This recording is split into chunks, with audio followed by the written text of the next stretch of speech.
At last আমরা সাজেক ভ্যালিতে। হ্যাঁ, Sajek valley সবচেয়ে মজার বিষয় হলো এবার কোনো ফিলিংস হয় না আমার, যে এত রাফ টাফ রোড। আমার কাছে কেন মনে হলো যে it's not Sajek, it's something else. 4 বার এনে আসলাম, I am getting more experience day by day. হতে পারে। আর আমাদের ইস্তেক ভাই ফ্যান্টাস্টিক একজন rider, very happy to ride with him. ওনার ট্যাক্সি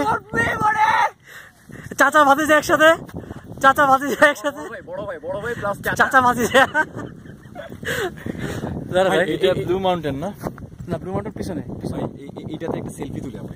আবার বলে সেলফি তুলি, ভিডিও করতেছি মিয়া। ভিডিও কেন? ভিডিওতে কথা থাকবে, মুভমেন্ট থাকবে। ইয়ে করাবো কেমনে? ওইটার অন অফ সুইচ আছে, ওটার পকেটে না, ওটা পরে পানি ঢুকলে ওটা নষ্ট হয়ে যাবে। আপনাকে বৃষ্টিতে ভিজবেন?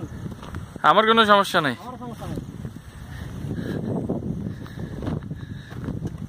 জুতাটা ভিজবে আমার, মাঝখানে কাজের কাজও পেয়ে নেই। ও মাই গড, আমি যা দোয়া করতেছিলাম বৃষ্টি আসুক, পরে আসে। ভাই পারফেক্ট টাইমিং, পারফেক্ট ভাই ওই জায়গায়